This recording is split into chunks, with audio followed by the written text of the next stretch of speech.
today. We are joined on the line by Mitchells Plain United Residents Association member Michael Jacobs. Mr. Jacobs, good morning and thank you very much for talking to us. Firstly, can we just start about the situation? Are things calm now this morning? Good morning, Dan, and to the viewers of Eyewitness News. Currently, the situation is calm. Traffic can go out of Mitchells Plain and into Mitchells Plain. The Sikalo settlement is also very quiet. However, it is in contrast to what happened for the past 2 days, where there was a number of acts of violence, which we deplore as a community.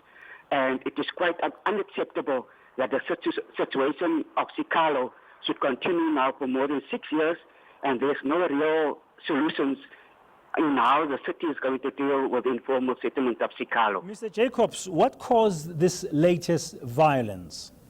Apparently, last week, the Sikalo community had a meeting with the owner of the plot of land, and they demanded electricity and other services as winter is coming up.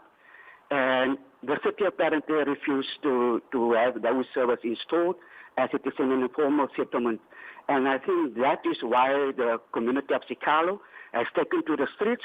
However, it has inconvenienced the broader Mitchells Plain and other surrounding communities, and the communities, as said, they are fed up. However, I want to reiterate, it is not an us of Mitchells Plain against Sikalo situation. It is not about black of Sikalo and colored of Mitchells Plain.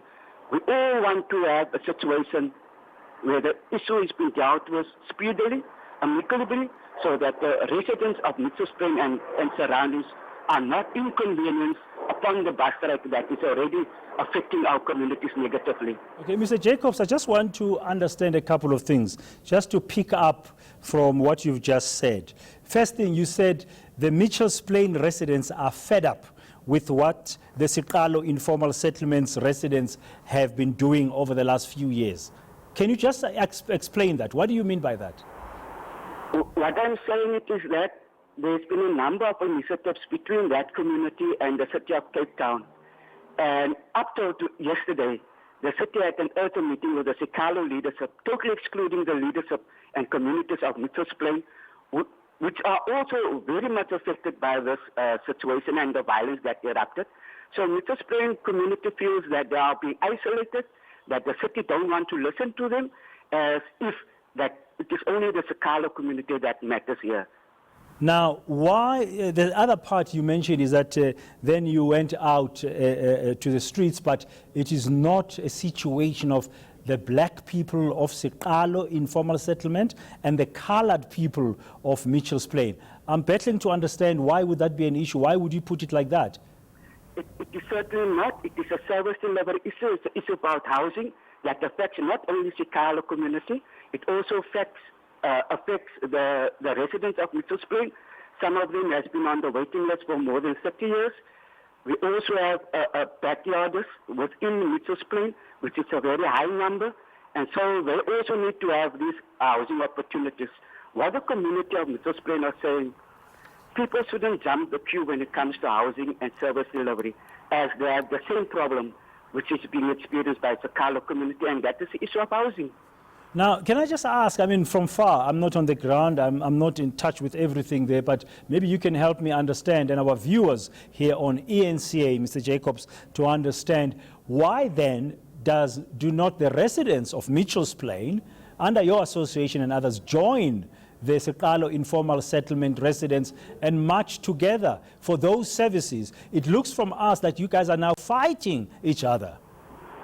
That is not the situation. There's a couple of meetings that is being called for today.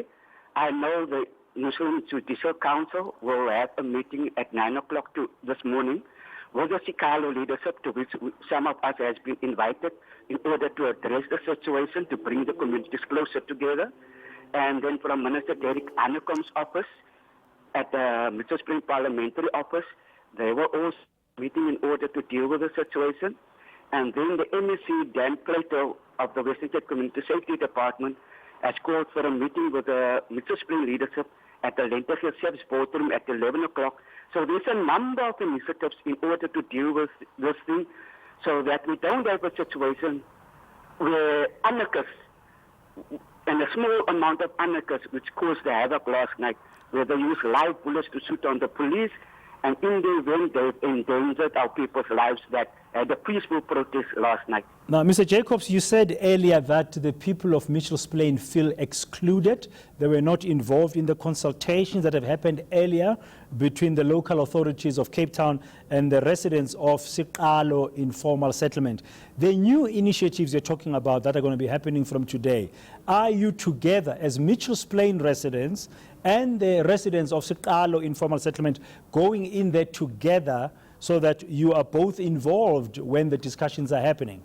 Now, this is precisely what will be the agenda for today in order to start with a dialogue between the two communities. Last night, we met with the leadership, part of the leadership of Siqalo, but that was the political leadership, that side, and they also have been in engagement with us. So there is talking to each other. So it's not a colored versus a black situation or Siqalo against Mitchell's Plain. It's about the issue and the inconvenience of our communities. That is the problem, the disruption of the traffic, the destroying of property, and the endangering of lives and infrastructure.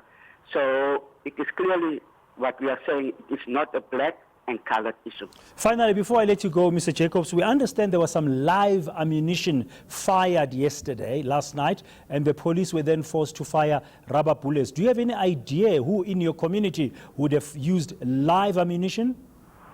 It is certainly a minority, and we've got reports that it is actually, in fact, part of the gangsters that came into the area. And then they used this opportunity in order to shoot on the police. I must stress that the police, the public order police person that was there was very unhelpful. He, in actual fact, aggravated the situation before it became so tense. He was totally arrogant. He even wanted to arrest the Human Rights Commissioner, Reverend Chris Nissen, and he was totally out of order.